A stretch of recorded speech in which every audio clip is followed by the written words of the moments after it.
Kita mulai insyaallah ya. Assalamualaikum warahmatullahi wabarakatuh. Waalaikumsalam warahmatullahi wabarakatuh. Bismillahirrahmanirrahim. Innal hamdalillah nahmaduhu wa nasta'inuhu wa nastaghfiruhu wa na'udzu billahi min shururi anfusina wa min sayyiati a'malina may yahdihillahu fala mudilla lahu wa may yudlilhu fala hadiya lahu wa asyhadu an la ilaha illallah wahdahu la syarika lah wa asyhadu anna Muhammadan abduhu wa rasuluh. Tsumma amma ba'd. Ikhwah, teman-teman semua yang insya Allah dirahmati oleh Allah Subhanahu wa taala. Bapak Ibu sekalian yang insya Allah dirahmati oleh Allah Subhanahu wa taala. Insya Allah kembali kita lanjutkan kajian kitab Hidayatus Sibyan. Ini adalah pertemuan yang kedua. Semoga Allah Subhanahu wa taala memberikan manfaat dari setiap pertemuan yang kita adakan dan semoga Allah berikan kita kemudahan-kemudahan dalam urusan dan juga dalam memahami setiap pelajaran ilmu syariah agama Islam yang kita pelajari ataupun yang akan kita pelajari dan yang telah kita pelajari insyaallah. Amin ya rabbal alamin. Sampai halaman 9. Sampai halaman 9. Kemarin kita bahas apa kemarin yang kita bahas?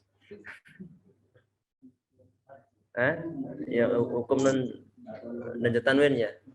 Nah, ini ada setelah beliau menyebutkan poin-poinnya. Allahu alam, ini beliau mensyarahi yang singkat-singkat ini. Apakah beliau masih hidup ataukah telah meninggal? Allahu alam.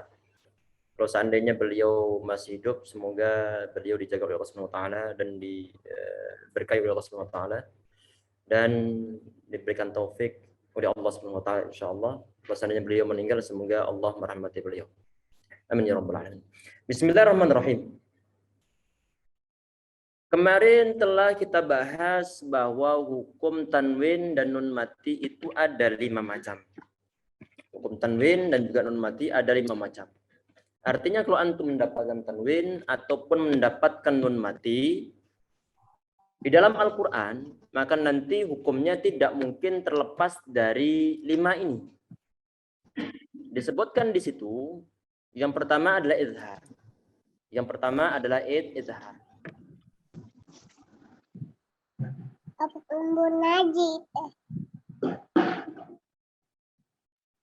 Yang pertama ini adalah izhar. Kemudian beliau jelaskan ini. Yang dimaksudkan dengan izhar di sini ini adalah mengeluarkan setiap huruf dari tempat keluarnya dengan jelas tanpa disertai dengan dengungan. Ini yang disebut sebagai izhar.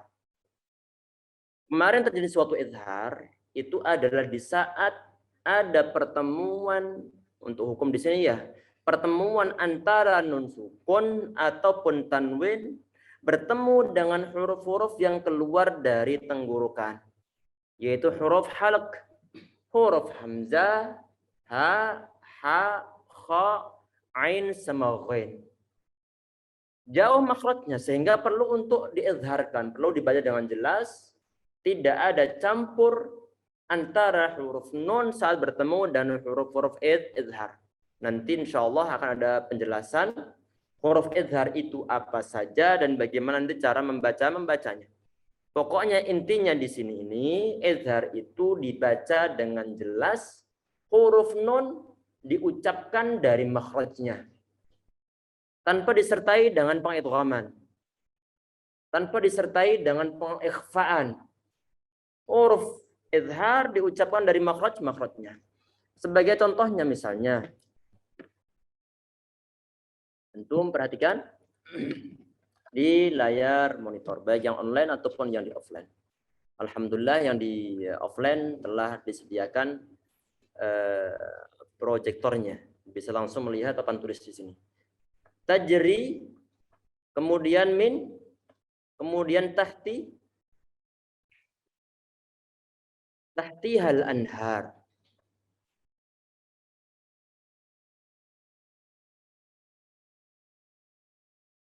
Tajri, kemudian min, tahtihal anhar. Ini yang ingin Anda sampaikan itu adalah ada huruf nun. Ini huruf nun. Ntar kita ganti warna biar beda. Ini huruf nun nih. Nun dia dalam keadaan sukun. Kelihatan tulisannya? Ah ya Allah. Kurang ke bawah. Bilang ya ikhwan. bilangan kurang ditarik ke bawah. Perhatikan di situ tajri min tahtihal anhar. Itu nun sukun bertemu dengan huruf ha. Berarti kita lihat nanti kemarin kayaknya kita bahas nun sukun bertemu dengan huruf sesuatu. Maka nanti pengaruh terhadap hukumnya. Berarti ini kita menjumpai nun sukun, kita lihat huruf setelahnya. Ternyata dalam lafaz anhar itu nun sukun bertemu dengan ha. Maka hukumnya adalah izhar. Artinya nunnya dibaca dengan jelas, dikeluarkan dari makhrajnya tanpa disertai dengan penahanan suara dengungan.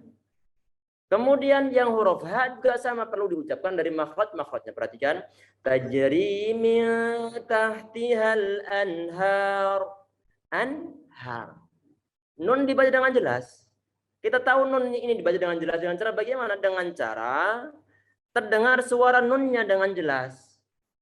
Nun terdengar suara dengan jelas itu adalah di saat kita itu meletakkan ujung lidah di tempat makhrajnya huruf nun. Ujung lidah antum tempel ke gusi bagian atas. Karena itu adalah makhrajnya huruf nun.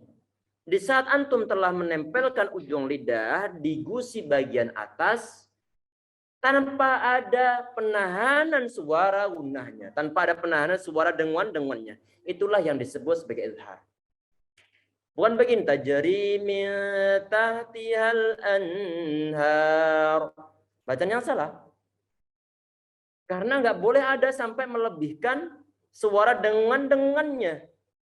Kalau misalnya diomongkan Ustaz, kan kemarin dalam pertemuan sebelumnya antum bilang, ini nun kan dalam keadaan apapun juga tetap ada suara gunnahnya. Nah, ada suara gunnahnya. Antum berikan gunnah, suara dengungan yang muncul dari hidung di sini, ada getaran di sini, tapi jangan ditahan. Jangan dipanjang-panjangkan. Anhar, salah bacaannya. Jadi kita nggak boleh membela-belain menangkan lagu, kemudian tajwidnya kita babras. Tahu babras? Ditabrak aja. Ini yang nggak boleh. Allah alam babras bahasa mana? Jelas insyaallah ya. Pokoknya kita mendahulukan tajwid daripada lagu. Jelas? Kita lanjutkan insyaallah. Tadi ini adalah sepintas tentang masalah idhar. Artinya idhar itu adalah al-bayan. Dibaca dengan jelas. Apa yang dibaca jelas? Adalah suara nun sukunnya dibaca dengan jelas. Dikeluarkan dari makhrajnya. Yang huruf-huruf idhar juga dikeluarkan dari makhrajnya. Ini yang pertama ya ikhwah. Nanti insya Allah ada pembahasan satu persatu, kemudian nanti akan kita ulang lagi. Kita perhatikan yang poin yang kedua. Yang kedua adalah idgham bi gunnah. Kedua adalah idgham bi gunnah. Idgham itu ya ikhwah, artinya adalah memasukkan satu hal ataupun satu barang ke barang yang lainnya. Disebut sebagai idgham. Perhatikan di sini. Ini kan pulpen nih. Ini pulpen ataupun stylus. Perhatikan, ini pulpen ini. Di saat Anda memasukkan pulpen ini ke dalam saku. Ini secara bahasa Arab, adghamtul qalama fil jaib. Anda memasukkan pulpen ke dalam saku. Secara bahasa artinya adalah idgham. Antum masukkan sepeda ke dalam rumah karena hujan. Artinya antum mengidghamkan sepeda ke dalam rumah. Artinya idgham. Ada yang roboh sepeda motor?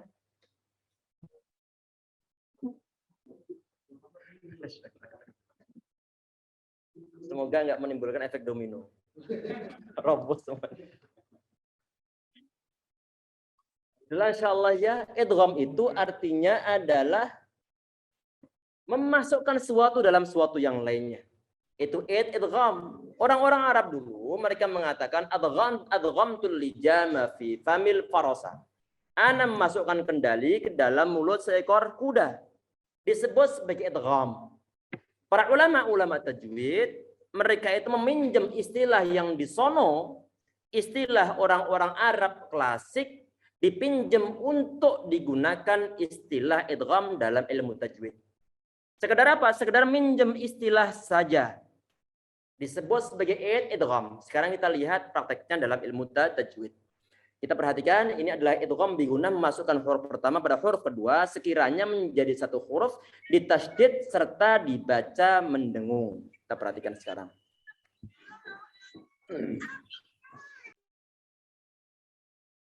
Nanti kalau Anda nulis, Anda bilang perhatikan di papan tulis. Yang di situ nggak kelihatan. Mohon diingatkan nanti. Mohon diingatkan. Tentunya teman-teman yang di online juga yang disaksikan sebagaimana yang saat ini dilihat oleh teman-teman yang di offline di sini. Kita perhatikan. Tadi ini kita punya dua istilah ya, ikhwah. Punya dua istilah. Istilah apa? Istilah idgham sama bi gunnah. Kita pakai yang warna merah sebentar.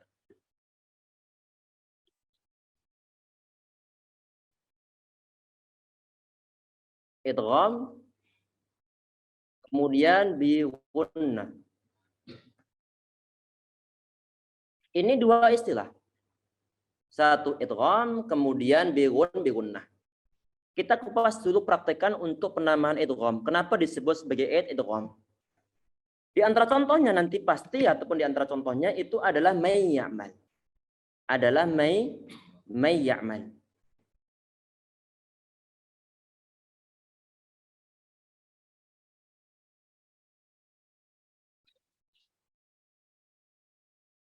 Ini teman-teman yang di Facebook. Afwan teman-teman yang kebetulan mungkin di satu grup dengan bagian akhwat yang di Salsabil Asy-Syafi'i, mohon diinfokan untuk kajian Hidayatus Sibyan itu semua terfokus di Zoom. Semua terfokus di Zoom. Mohon di-share untuk teman-teman yang di grup Salsabil Asy-Syafi'i untuk akhwat di Zoom. Tapi jangan lupa dinonaktifkan kameranya dan juga mic-nya. Allah yubarifikunna insyaallah. Kita perhatikan itu may ya'mal. May ya'mal. Ini ada huruf nun sukun, dia bertemu dengan huruf ya. Nun sukun dan bertemu dengan huruf ya, ini nanti dia adalah bacaannya adalah idgham bi gunnah. Kalau ditanyakan, itu kenapa kok disebut sebagai idgham? Karena ini huruf nun dia itu dimasukkan dalam huruf ya. Setelah huruf dimasukkan, nggak kelihatan lagi hurufnya. Misalnya tadi ini Anda memasukkan pulpen ke dalam saku. Kelihatan nggak pulpennya? Tidak kelihatan. Inilah disebut sebagai idgham. Artinya huruf nun di sini untuk may ya'mal, di saat dia itu dimasukkan dalam huruf ya, Anda membaca may ya'mal. Huruf nunnya terdengar nggak?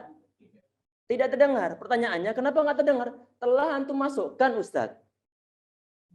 Telah dimasukkan. Kalau telah dimasukkan, maka nggak kelihatan bekasnya.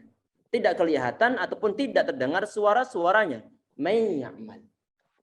Hilang suaranya, suara huruf nun-nunnya. Karena kenapa? Karena telah terjadi suatu pengidghaman dari huruf nun dimasukkan dalam huruf ya. Setelah dimasukkan, maka menjadi satu huruf yang bertasydid. Sebagaimana definisi tadi ini.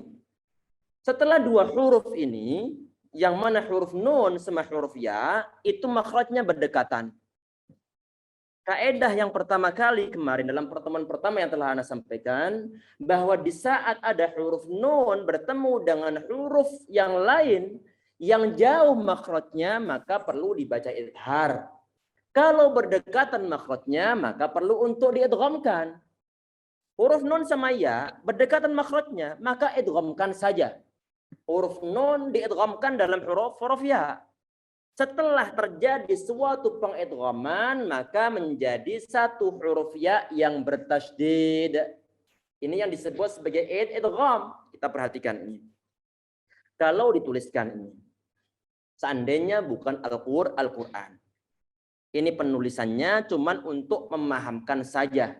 Dalam prakteknya tulisan tetap dalam keadaan normal. Tulisannya man ya'mal. Cuman untuk membunyikan, untuk memudahkan nanti pemahaman, proses terjadi suatu idgham, Maka perlu di sini Anda sampaikan terjadinya nanti bagaimana. Perhatikan di sini. Ini nunnya kan dia dimasukkan dalam suara huruf ya. Setelah dimasukkan tadi teorinya, idgham itu adalah setelah dimasukkan maka menjadi satu huruf ya yang bertasydid. Sehingga begini,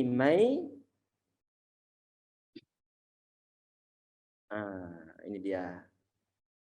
Tadi disampaikan menjadi satu huruf yang bertasydid. Berarti huruf yang kedua, may ya'mal. Nunnya mana? Nunnya telah ngelebur ke dalam huruf ya. Telah diidghamkan. Jelas sampai di sini ini istilah idgham. Satu istilah alhamdulillah selesai kita bahas. Ini untuk istilah idgham. Sekarang untuk istilah bi gunnah. Bi gunnah ini artinya adalah disertai dengan suara dengungan. Disertai dengan dengungan. Nanti ya ikhwah, ada sebagian huruf hijaiyah di saat dia itu sebelumnya berupa huruf nun yang sukun ataupun berupa tanwin, maka nun sukun tersebut ataupun tanwin tersebut dimasukkan dalam huruf setelahnya. Ada sebagian karakter semacam itu. Setelah dimasukkan nanti, di samping dimasukkan perlu disertai dengan dengungan. Inilah nanti yang disebut dengan sebutan bi gunnah. Artinya disertai dengan dengungan. Kalau disertai dengan dengungan, kemudian dibaca tanpa disertai dengan dengungan, adalah suara bacaan yang salah. Misalnya, huruf nun di sini nih bertemu dengan huruf ya. Ini bacaannya adalah idgham bi gunnah disertai dengan dengungan. Sehingga bagaimana? Di saat kita telah memasukkan suara nun dalam suara ya, maka jangan sampai lupa memberikan suara dengungan. Dengungan dari mana? Perhatikan, may ya'mal, may ya'mal. Di saat antum menahan suara may ya'mal, hidung antum ada getaran di sini. Coba sekarang perhatikan hidung masing-masing. Tidak usah memegang hidung temannya. Hidung sendiri-sendiri saja. May ya'mal. Di saat antum menahan suara dengungannya, menahan suara gunnah-gunnahnya.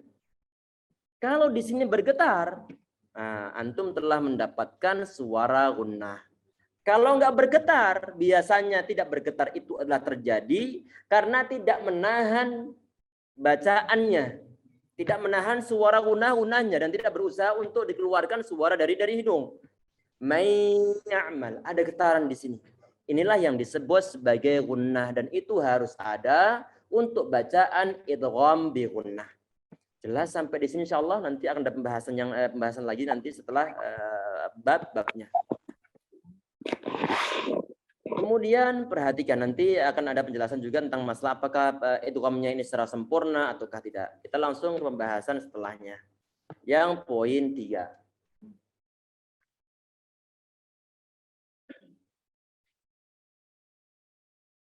Idgham bila gunnah. Ini pun dua istilah, idgham sama bila gunnah. Kita perhatikan basicnya definisinya di sini adalah memasukkan huruf yang pertama pada huruf yang kedua. Sekiranya menjadi satu huruf yang ditasydid dan tidak dibaca dengan mendengung. Tidak dibaca dengan mendengung. Antum udah dapat kitabnya? Masya Allah. Masih ada? Alhamdulillah. Ini ada yang infak dari sebagian muhsin, jazakallahu khairan. Nah, kita perhatikan ini adalah idgham bila gunnah. Kita kupas satu persatu istilahnya ya ikhwah. Ini idgham. Kemudian bila gunnatin. Bisa bila gunnah, bisa bi ghairi gunnah, bisa bidunil gunnah. Terserah nanti menggunakan istilah yang mana. Bidunil gunnah, bi ghairi gunnah, ataupun bila gunnah. Ini tiga istilah ini, tapi semua sama. Bidunil gunnah, biduni gunnah ataupun bidunil gunnah, ataupun yang ketiga adalah bi ghairi gunnah. Sekedar istilah saja di sini. Mau menggunakan istilah pertama bi ghairi gunnah ataupun biduni gunnah ataupun bila gunnah sama nanti semua. Intinya di sini dua istilah.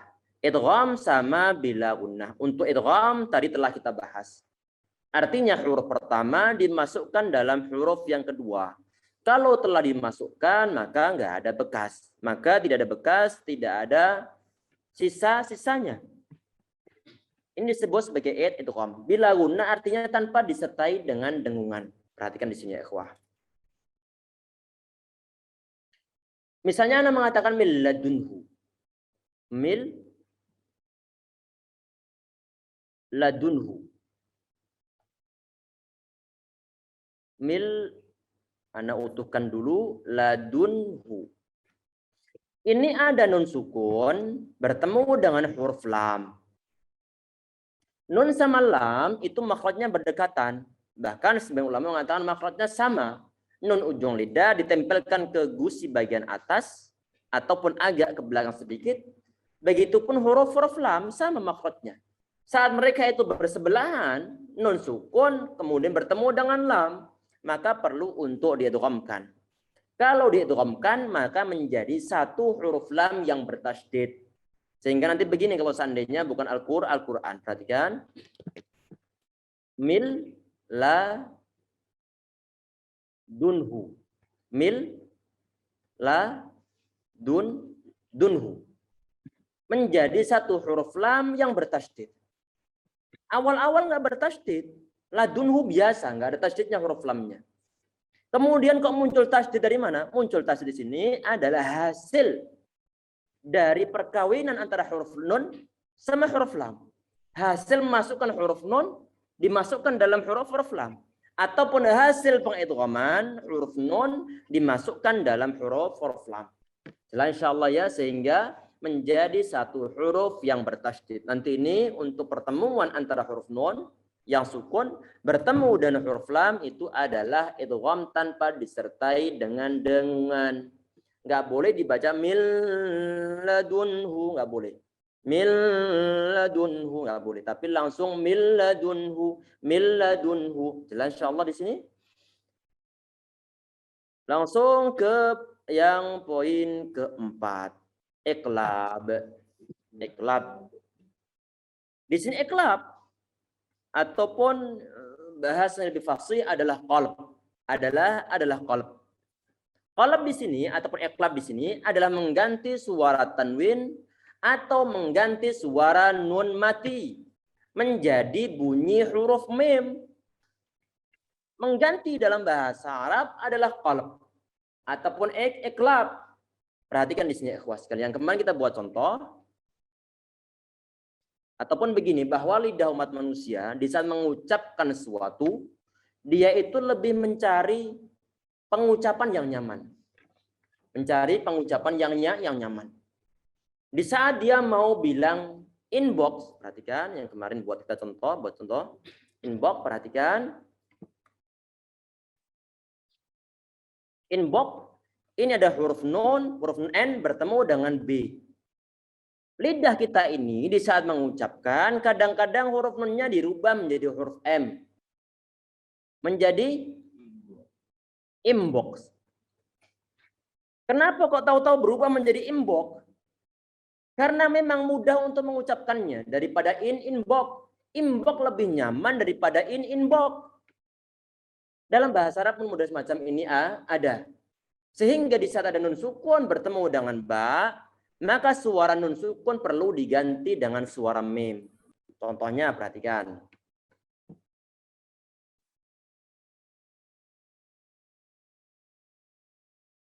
Ada min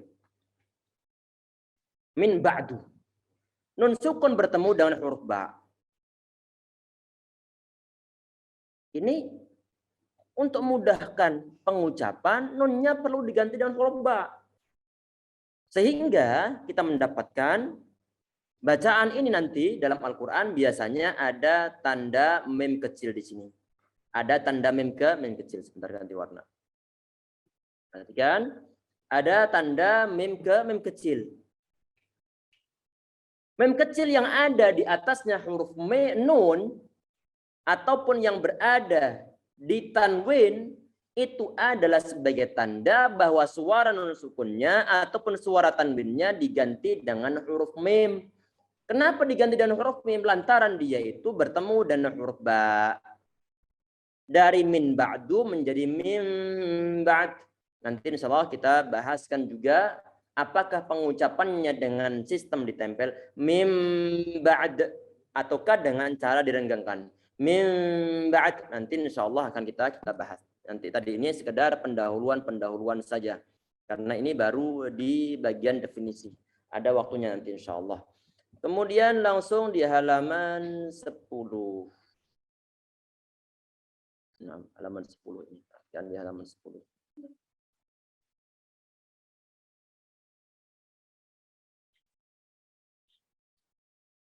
Poin yang kelima. Hukum tanwin dan juga nun sukun setelahnya ataupun yang terakhir di sini adalah ikhfa. Ikhfa itu artinya adalah samar. Artinya adalah samar. Apa yang samar? Bacaan suara nunnya dibaca dengan samar. Kalau dibaca dengan samar, maka kita jangan menempelkan tempat ataupun ujung lidah, jangan ditempelkan ke gusi bagian atasnya. Karena kenapa? Kalau kita tempelkan, maka nanti bukan suara ikhfa. Bukan suara ikhfa. Sehingga nanti untuk pengucapan suara ikhfa, lidah kita itu dalam keadaan normal begini. Jangan tempel ke atas ataupun tempel ke bawah. Kita perhatikan setelahnya nanti. Ikhfa adalah menyamarkan bacaan antara izhar dan juga idgham dengan mendengungkan dan tidak dengan mendengung dan tidak ditasydid. Kita perhatikan ya ikhwah. Ini penjelasannya perlu untuk pelan-pelan ini. Perlu untuk pelan-pelan. Di sini para ulama termasuk yang dinukilkan dalam kitab ini, dalam penjelasan ini, bahwa ikhfa itu adalah menyamarkan bacaan antara izhar dan juga idgham. Antara izhar dan juga idgham. Ini perlu dijelaskan. Dan ini menyangkut masalah terjadinya izhar, terjadinya idgham. Izhar terjadinya, perhatikan, izhar terjadi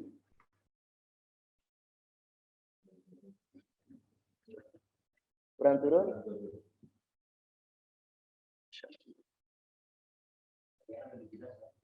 Lebih jelas ya? Tayyib. Lebih merah insyaallah, kita pilih yang merah aja insyaallah. Kalau warna bisa dirubah, untuk tulisan susah merubahnya. Hilang lagi. Masya Allah. Iya, agak delay. Kita udah geser, dia baru berjalan. Perhatikan. Izhar terjadi karena jauhnya makhraj. Karena jauh makhraj antara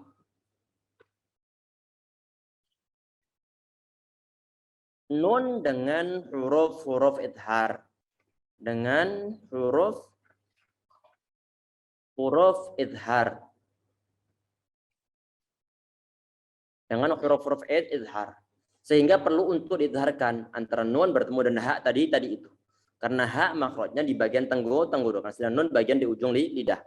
Kemudian untuk idgham. Idgham itu makhrajnya di mana? Ada idgham itu terjadi karena kenapa? Sebentar, idgham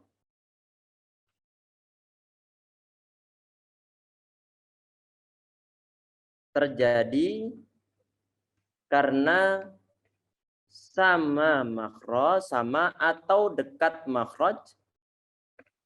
Dekat makhraj.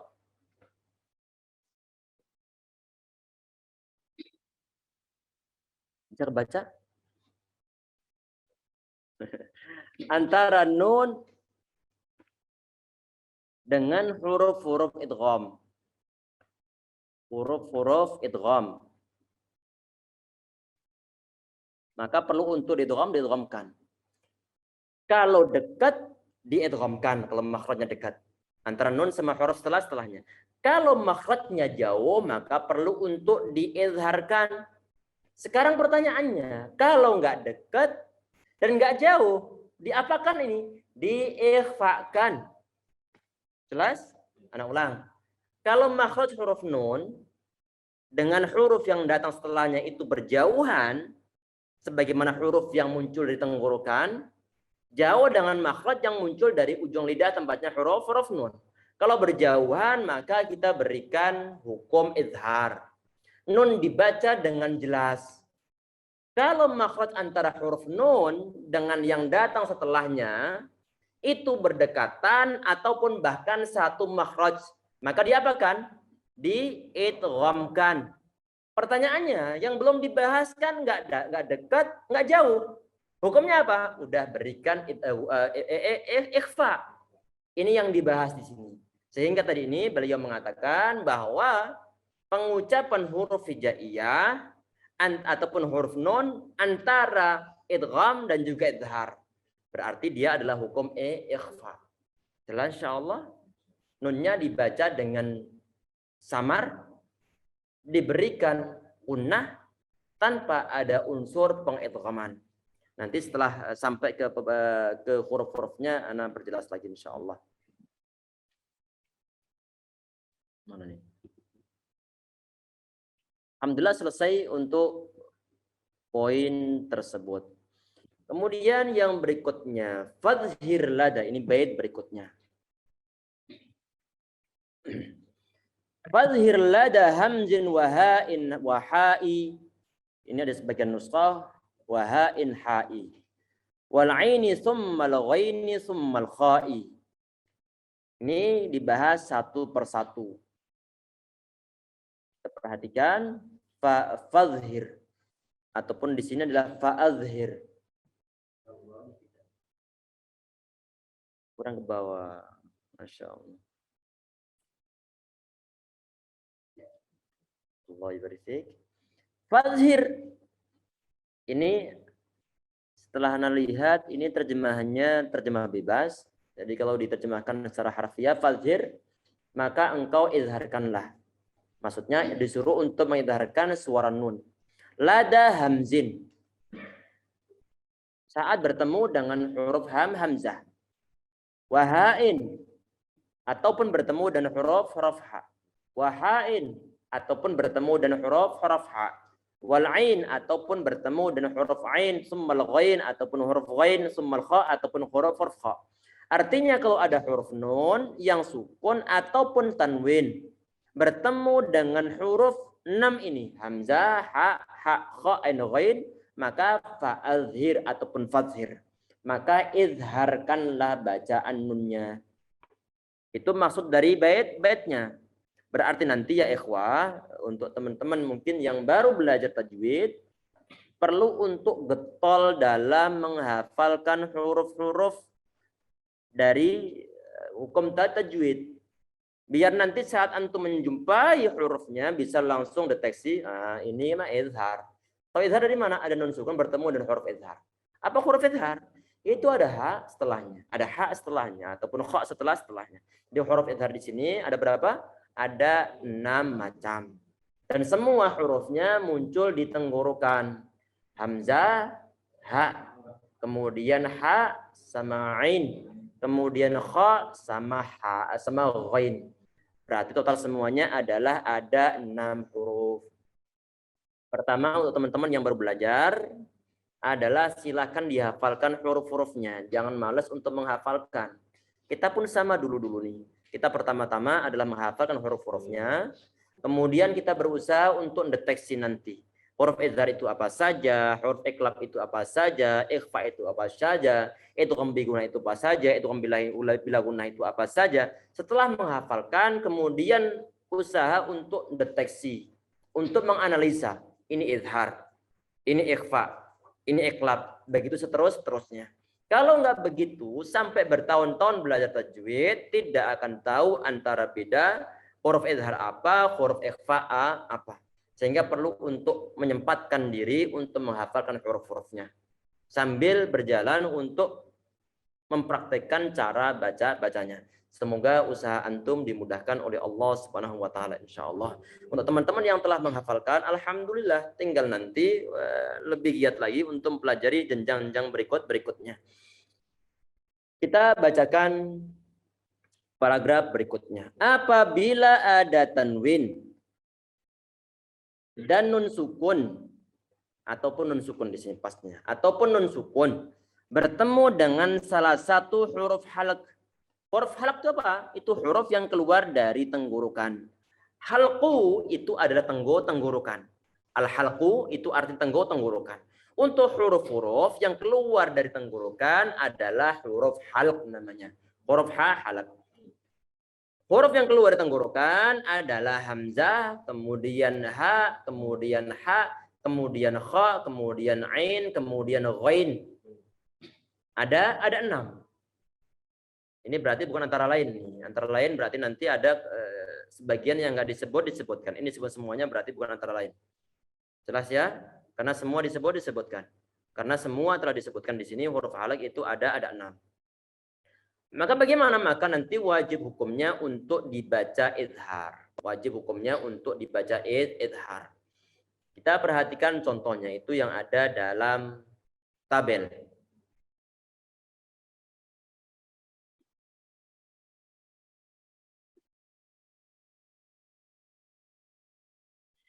Itu yang ada dalam tabel, kita perhatikan di situ ya ikhwah. Ada nomor 1, 2, 3, 4, 5, 5, 6. Kemudian ada huruf hamzah ha, kha ataupun ha ain, kemudian ghain sama kha. Masing-masing dibuat contoh di sini. Untuk contoh huruf nun mati yang bertemu dengan salah satu huruf halq. Kita perhatikan, ana baca kemudian antum ikutin. Mulai dari angka 1 itu man amana. Enggak boleh man amana, enggak boleh, tapi man amana. Bisa kita mengucapkan man, ini nanti ada sifat yang disebut sebagai tawassul. Kapan-kapan nanti insya Allah kita bahas. Jadi nggak boleh man amana, tapi ada penarikan sedikit suaranya. Man amana. Man amana. Kita mengatakan alhamdulillahi rabbil alamin. Ada ini perlu untuk diucapkan. Nggak boleh begini. Alhamdulillahi rabbil alamin. Alamin. Nunnya mati sama sekali. Nggak ada penarikan. Ini bacaan yang salah. Perlu untuk antum tarik sedikit. Nanti ini sifatnya disebut sebagai bainiyah. Alhamdulillahi rabbil alamin. Ayo. Alhamdulillahi rabbil alamin. Penarikan sedikit ini yang disebut sifat bainiyah ataupun tawassul. Nanti di sini kitab ini belum ada, memang karena ini adalah level sedikit level pertama. Nanti untuk level berikutnya akan ada saat kita belajar mungkin kitab Salsabil Asy-Syafi'i ataupun Al-Jazari ataupun yang lain sebagainya. Itu nanti level-level di atas. Yang penting saat ini sekedar pendahuluan saja, kita kasih wawasan secara umum. Nanti untuk detail-detailnya akan kita bahas di level-level berikutnya insyaallah. Kita baca nomor 1. Man amana. Man amana. Man aman. Yan'auna. Yan'auna. Yan'auna. Yan'auna. Itu kalau ditanya nun sukun bertemu dengan hamzah. Bacaan apa? Bacaan izhar. Kalau ditanya Ustadz, itu kok antum bilang hamzah? Bukankah di situ angka 1 aja? Perhatikan ya ikhwah. Ini perlu mungkin Anda jelaskan khusus bagi teman-teman yang mungkin belajar baru belajar. Ini antum bilangnya hamzah ataukah alif? Alif ya. Nah, perhatikan, ini adalah hamzah. Ini adalah hamzah. Tadi ini kita bahas, ini ada contoh nun sukun bertemu dengan hamzah ataukah nun sukun bertemu dengan alif? Antum mau bilang nun sukun bertemu dengan hamzah ataukah bertemu dengan alif? Dengan hamzah. Bertemu dengan hamzah di sini. Berarti itu bukan alif. Nun sukun itu nggak mungkin bertemu dengan alif selama-lamanya. Karena kenapa? Alif itu selama-lamanya dia nggak bisa menerima harokat. Teori bahasa Arab. Alif tidak bisa menerima suatu harokat selama-lamanya. Kalau ada harokatnya, maka dia adalah hamzah. Ini mana? Ada harokatnya enggak? Enggak ada harokatnya. Maka dia itu adalah hamzah. Walaupun toh tidak ada kepala hamzah baik di atas ataupun di bawahnya. Jelas? Di situ ada kepala hamzahnya enggak? Tidak ada kepala hamzahnya. Tidak ada kepala hamzahnya. Tapi dia ini adalah hamzah. Karena alif itu enggak bisa menerima harokat. Dalam bahasa Arab, alif selama-lamanya tidak bisa menerima harokat. Yang bisa diharokati itu adalah hamzah. Sehingga mestinya saat belajar dari kita belajar al-abata itu adalah hamzah fathah a, hamzah kasroh i, hamzah dhamma u. Bukan alif fathah a, alif kasroh i, alif dhamma dhamma u. Tapi mungkin istihad dari para ulama-ulama kita, kan alif termasuk huruf hijaiyah ini. Kan huruf hijaiyah nanti bagaimana kok nggak bisa dikasih harokat, bagaimana? Udah. Mereka akhirnya udah anggap aja bahwa alif itu adalah hamzah. Sehingga alif fathah a, alif kasroh i, alif dhamma dhamma u dianggap benar. Biar nanti anak-anak kan ada level-levelnya nanti ini belajar nih. Kalau nanti mereka langsung diajari alifnya bisa menerima harokat. Kalau nggak bisa menerima harokat, bagaimana nanti bunyinya? Jelas ya?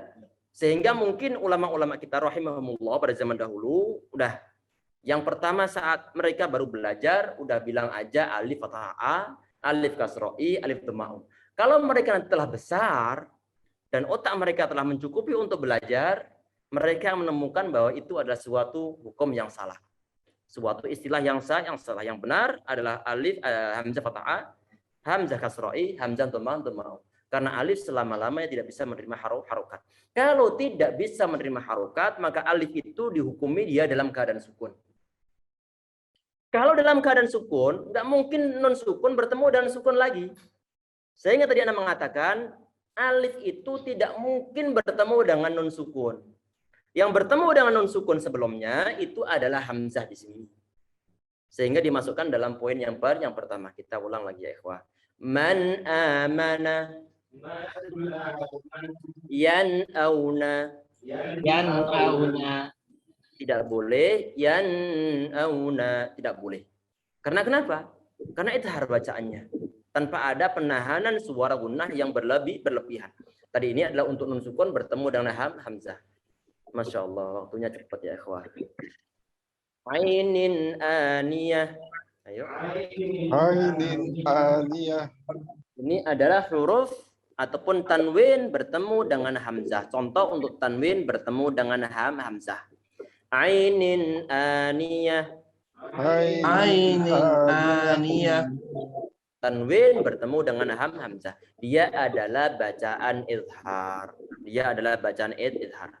Mungkin untuk teori mohon nanti pekan depan diingatkan kita nanti untuk panitia membuat sesi pertama untuk teori, kedua untuk anak praktek baca, kemudian anak urai, yang ketiga untuk nanti antum yang membaca.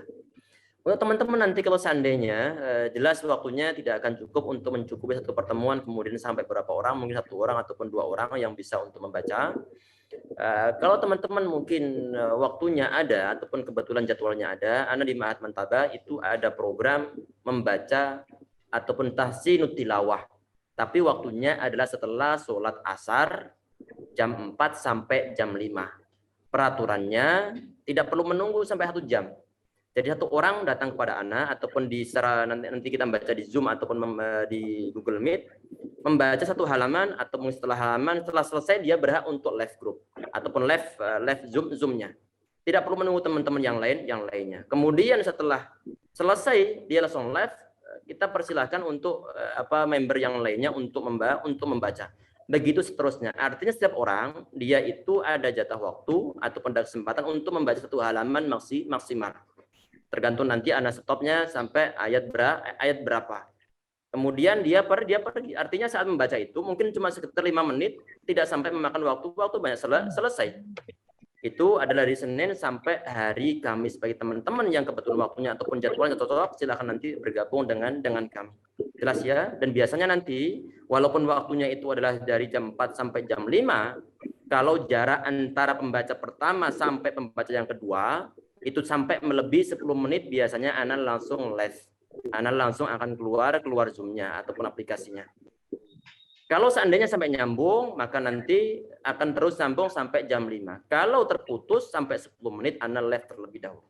Insya Allah nanti Ana kirimkan layarnya ke antum untuk teman-teman yang mau praktek membaca. Silakan untuk meluangkan waktu di jam tersebut secara online. Secara online. Untuk offline belum memungkinkan. Sebelumnya ini program offline. Tapi kemudian karena pandemi akhirnya kita online kan sampai sekarang belum balik-balik. Sudah terlalu nyaman dengan online kita. Ini bahaya Masya Allah. Udah nyaman sholat di rumah kemudian sholat masjid dibuka masih juga atau dua yang belum yang datang. Masya Allah. Terlalu dimanjakan dengan online akhirnya offline terbengkalai. Masya Allah, Ustaz. Ini bahaya Masya Allah. Bahaya Masya Allah. Mau kuliah offline males, mau jamaah offline males, mau ngaji offline juga males. Padahal telah dimungkinkan, maunya online aja di kamar masing-masing. Karena teknologi nih, Ustaz. Karena teknologi, ada bahaya, ada manfaatnya. Masya Allah. Semoga nggak terlalu terlena kita, insya Allah. Sekarang ini anak baca lagi. Baca, kemudian anak urai ayatnya. Untuk pekan depan baru nanti setelah dibuat sesi ataupun durasi waktunya menjadi tiga jam, nanti tiga waktu. 3 waktu maksudnya nanti baru kemudian antum yang praktek membaca. Nanti untuk setelah kajian ataupun nanti malam atau mungkin besok, mohon dengan teman-teman kalau seandainya Anda belum meng-share flyer dari program Mantaba yang ataupun tahsin tilawah, nanti mohon untuk diingatkan. Khususnya Abu Ahmad. Bismillah. Bentar, kita praktek ayat yang kedua kemarin dari surat apa kemarin? An-Naba.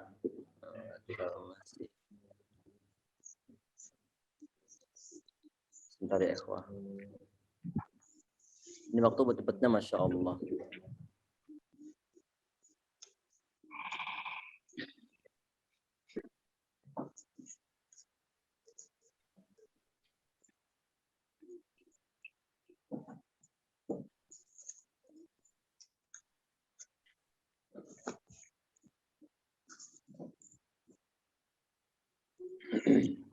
Silahkan disiapkan Quran masing-masing walaupun toh antum telah hafal suratnya. Kadang-kadang ya ikhwah walaupun antum hafal suratnya ataupun para hufaz itu mereka telah menghafalkan surat-suratnya tapi mereka tetap menyempatkan waktu untuk membaca Al-Qur'an bin nazar dengan melihat Quran secara langsung.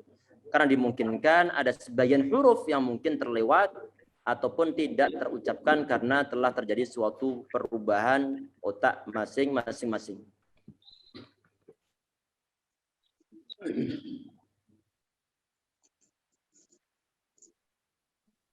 Kemarin ayat yang berapa kemarin? Ayat pertama baru ya? Nah baca kemudian untuk ikutin ya ikhwan. A'udzu billahi minasy syaithanir rajim. A'udzu billahi minasyaitonir rajim. Kemarin sudah kita bahas untuk yang ta'awudz, tapi ada sebagian yang terlewat untuk huruf ta, untuk huruf ta. Syaitan. Di saat mengucapkan huruf ta, jangan memonyongkan bibir. Gak boleh begini. A'udzu billahi minasyaitonir rajim. Gak boleh, tapi biarkan datar saja karena huruf ta-nya tidak didomahkan sehingga perlu untuk didatarkan saja. A'udzu billahi minasyaitonir rajim. Ayo. A'udzu billahi minasyaitonir rajim. Bismillahirrahmanirrahim. Bismillahirrahmanirrahim. Amma yatasaalun. Amma yatasaalun. Mimnya jangan sampai lupa untuk ditahan karena dia adalah bacaan gunnah yang paling sempurna, paling lama penahan suara gunnahnya. Amma yatasaalun. Amma yatasa'alun. Yatasa'alun, antum perhatikan di situ ada huruf alif. Mana huruf alifnya? Antum perhatikan di sini ya, ikhwan. Kita pelan-pelan saja insyaallah. Ini huruf alif. Ini huruf alif. Sebelumnya berupa fathah. Maka ini istilahnya adalah bacaan mat. Adalah bacaan mat. Ada alif sebelumnya fathah. Kalau mat maka perlu untuk dipanjangkan. Misalkan qala ada alif sebelumnya fathah, perlu dipanjangkan ataupun dimatkan. Yatasaalun. Ayo. Yatasa'alun. Perhatikan di sini. Tadi ini ada mat bertemu dengan hamzah. Pertemuannya terjadi dalam satu kata. Maka matnya disebut sebagai mat wajib muttasil. Matnya disebut mat wajib muttasil. Perhatikan, mat wajib muttasil. Kenapa disebut wajib? Karena wajib hukumnya dipanjangkan melebihi kadar 2 harokat. Dipanjangkan 4 ataupun 6 harokat ataupun 5 harokat dalam sebuah riwayat. Sehingga perlu dipanjangkan di sini. Wajib hukumnya dipanjangkan. Nggak boleh dibaca begini. Amma yatasa'alun. Nggak boleh. Kurang panjang. Karena di sini adalah bacaan mat wajib muttasil. Perlu dipanjangkan. Amma yatasa'alun. Ayo.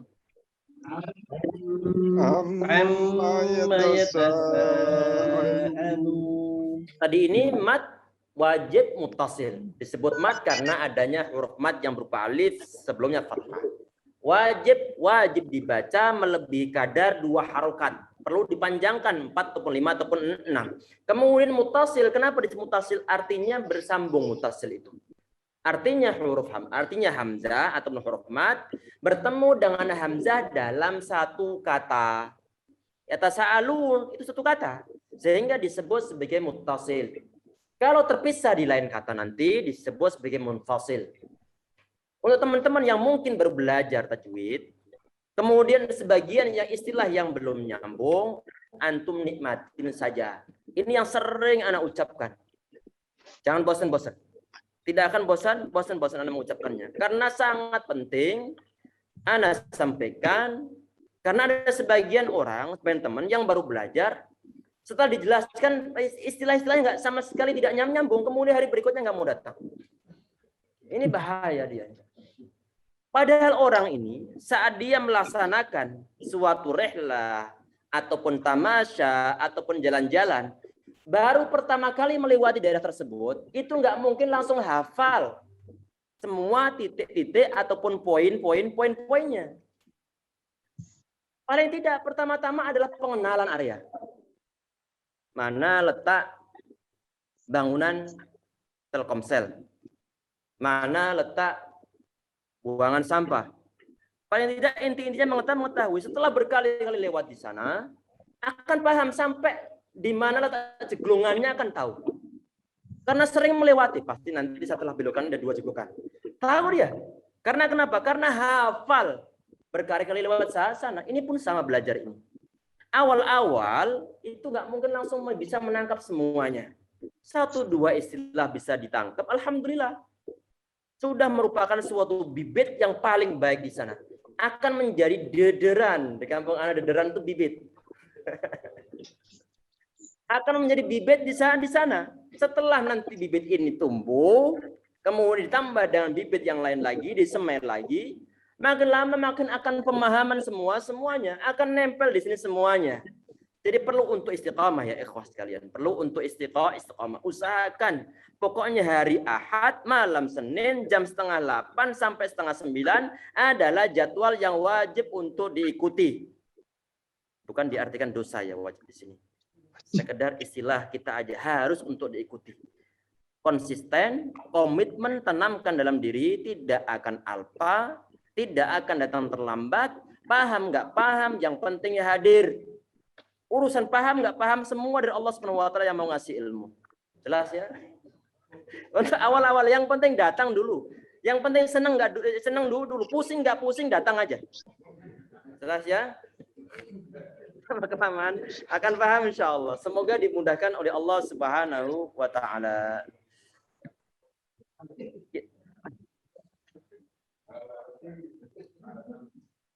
Kita tambah satu poin ya, Eva. Perhatikan tadi itu yatasaalun. Ini yatasaalun itu ada wawu sukun sebelumnya dhammah. Mana wawu sukun? Ini wawu sukun nih. Anak kasih sukunnya. Itu kok nggak ada sukunnya Ustaz? Antum bilang sukun padahal itu bukan sukun. Ada sukunnya enggak? Sebelumnya nggak ada. Anak kasih sukun sekarang berwarna merah. Kelihatan? Ini wawunya, perhatikan ya ikhwah, dalam ataupun pelengkap suatu huruf itu ada dua macam.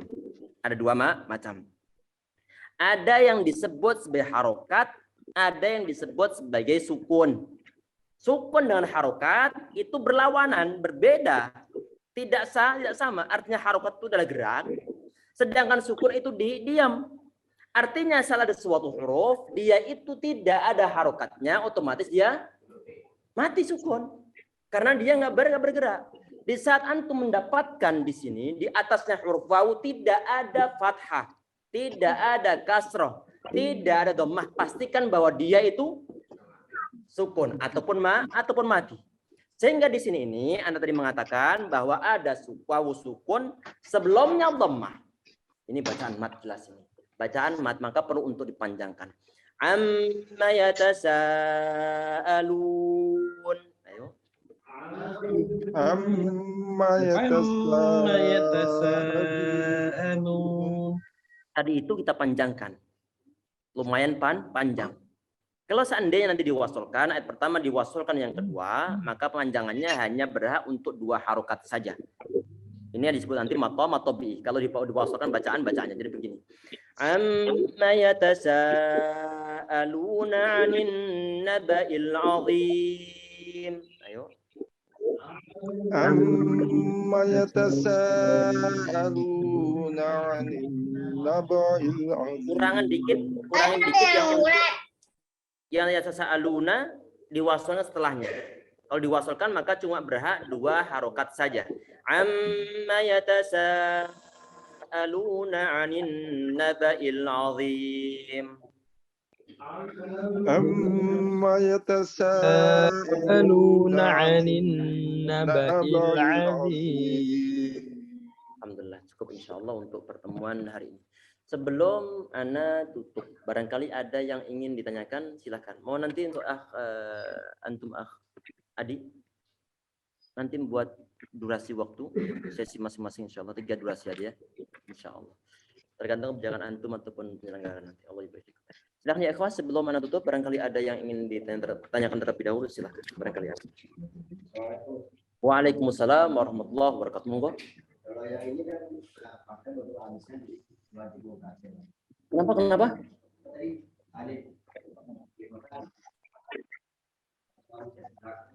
Iya, alif bertemu mat bertemu dengan hamzah.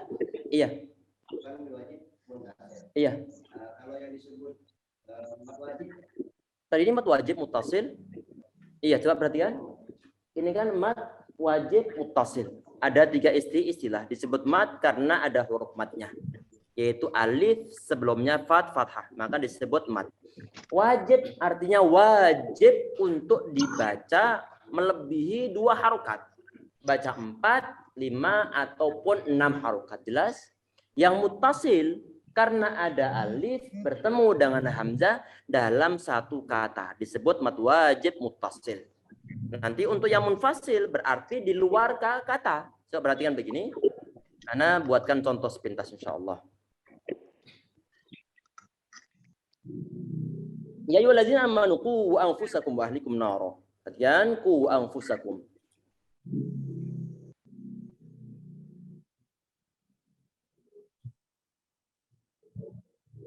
Qu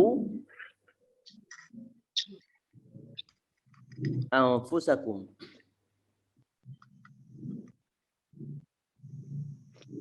Ini ada ku wawu sukun sebelumnya dhammah, maka dia mat. Maka dia adalah bacaan mat. Mat ini bertemu dengan hamzah di mana di awal kata berikutnya. Artinya mat terpisah dengan hamzah di awal kata berikutnya, tidak terdapat dalam satu kata. Ini nanti disebut sebagai munfasil, artinya terpisah. Jelas? Ini mad jaiz munfasil namanya. Artinya jaiz itu diperbolehkan dibaca 2 ataupun 4 ataupun 5 harokat. Ataupun dalam satu kondisi nanti 6 harokat. Jelas? Jaiz berarti bersifat opsional. Boleh 2, 4, 5 ataupun 6. Jelas? Tapi yang tadi ini wajib. Wajib dilebihkan dari 2, enggak boleh 2. Jelas ya? Allahu a'lam. Semoga bermanfaat insyaallah ya ikhwah yang kita bahas. Semoga teman-teman juga yang di online ataupun yang di offline berusaha untuk istiqomah. Anak juga berusaha untuk istiqomah. Semoga dimudahkan segala urusan kita insyaallah, amin ya rabb. Sebentar, ini ada yang bertanya. Nah, yang online ini ada yang bertanya. Ini ada yang ngomong huruf pecah bi. Wah, ini istri anak ini. Coba silakan di sini yang bertanya ini siapa tadi ini? Mana siapa? Tadi ada, sekarang nggak ada. Oh, nah, Akh Budianto lam musutafaqal. Naam. Ya, akhi ataupun Assalamualaikum Ustaz. Assalamualaikum warahmatullahi wabarakatuh. Naam. Ya, silakan. Saya mau tanya tentang iqlab Ustaz.